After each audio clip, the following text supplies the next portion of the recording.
আপনার এই 10টি ভুল তথ্যের জন্য অন্নপূর্ণা ভান্ডারের ফর্ম ভেরিফিকেশনের পর বাতিল হয়েছে, তাই জন্য আজকে হয়তো আপনি জুলাই মাসের টাকা পাননি।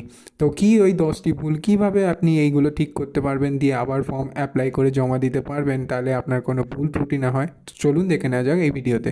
আপনাকে বলে রাখা হচ্ছে যে এখানে এক একটা তথ্য খুবই খুঁটিয়ে দেখা হয়েছে, যার জন্য আপনার নামও এখান দিয়ে বাতিল হতে পারে। তো একবার দেখে নিন যে আপনি এই ভুলগুলো করেছেন কি না। তো সবার প্রথমে আসছে কী কী পদ্ধতিতে এখন ভেরিফিকেশান চলছে। তো বিডিও স্তরে যেখানে যেখানে মিউনিসিপ্যালিটি আছে ওইখানে গিয়ে তো আপনি অফলাইনে জমা দিয়েছেন, অনেকে অনলাইনে জমা দিয়েছে। তো অফলাইনে যাদের ফর্ম ফিল আপ হয়ে গেছে তাদের ভেরিফিকেশান করার পর অনেকের তো ঢুকেছে, কিন্তু অনেকের বাতিল গেছে। তো সেখানে হয়তো ভেরিফিকেশানে অনেক ভুলভাল ধরা পড়েছে। এবার অনলাইনে যারা করেছে, অনলাইনে তাদের জন্য বাড়ি বাড়ি গিয়ে সার্ভে এবং ফোনের মাধ্যমে ভেরিফিকেশান প্রসেস চলছে। তো ওখানে প্রথমে ডিপার্টমেন্টের লোক ওখানে ডেটা এন্ট্রি করছে, ডেটা এন্ট্রি করার পর তথ্যগুলো ভেরিফাই করছে। অনেকে অনেক কিছু জানতে পারছে না, তার জন্য আপনাদের বাড়িতে যাচ্ছে ওর ফোনের মাধ্যমে ভেরিফাই করছে। কিন্তু কেউ ওটিপি চাইলে আপনি তাদেরকে দেবেন না। এই ভেরিফিকেশান কমপ্লিট হলেই তবে আপনি টাকা পাবেন। তো এই 3টি পদ্ধতিতে এখন চলছে। তো অফলাইন অনলাইনে করার পরেও অনেকে এই ভুলভাল জিনিসগুলো দিচ্ছে, যার জন্য ওদের বাতিল হয়েছে। তারা ভাবছে যে আমরা ঠিকঠাক করেছি, কিন্তু তা আমাদের পাওয়া উচিত।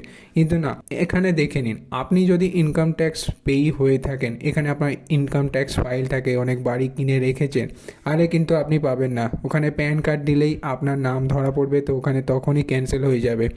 আর সরকারি চাকরিওয়ালা ব্যক্তি, আপনার বাড়িতে কেউ সরকারি চাকরি করলে বা আপনি সরকারি চাকরি করলে ওটা তো একদমই পাবেন না। তৃতীয় হচ্ছে অন্য সরকারি স্কিমের সুবিধাভোগী, অন্য সরকারি স্কিমও যদি আপনি এখানে ভোগ করে থাকেন তাহলেও কিন্তু ওইটার টাকা আপনার ঢুকবে না। তারপর হচ্ছে চতুর্থ কারণ হতে পারে যে আপনার ঘরে যদি অন্য কেউ সরকারি স্কিম ভোগ করে তাহলেও কিন্তু আপনি পাবেন না। লাইক আপনার মেয়ে আর আপনার কেউ ঘরের কেউ করে থাকলে তাহলে তখনও পাবেন না। ভোটার তালিকায় নাম না থাকা, অনেক ব্যক্তি ভোটার তালিকায় নাম উঠে গেছে কিন্তু কিছু কিছু জনের নাম ওঠেনি, তারা ঠিক করেনি। সেটার জন্য ওখানে ভেরিফিকেশান ক্যান্সেল হয়ে গেছে আর ওখানে টাকা ঢোকেনি।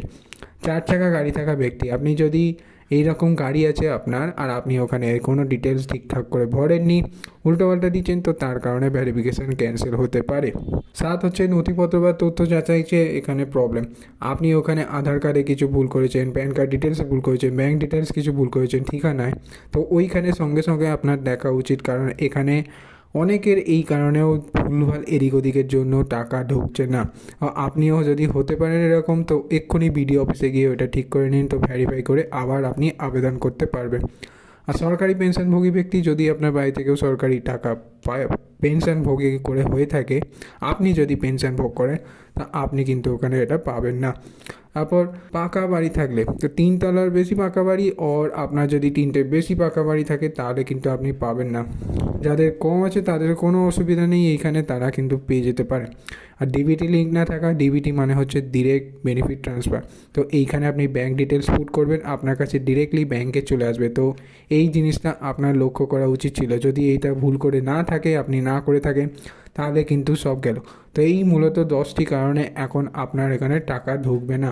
তো ভালো করে দেখে নিন যে ঠিকঠাক করে ভেরিফাই করেছেন কি না, ঠিকঠাক করে তথ্য জমা দিয়েছেন কি না, এক্ষুনি ভিডিওটা গিয়ে চেক করে নিন। আর যদি মনে হয় ভুল হয়ে থাকে তখনই ওটাকে সংশোধন করতে পারবেন।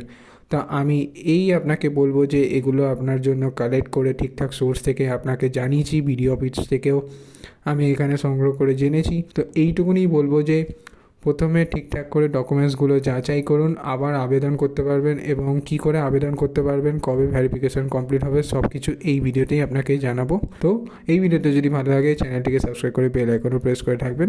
দেখা হবে নেক্সট ভিডিওতে।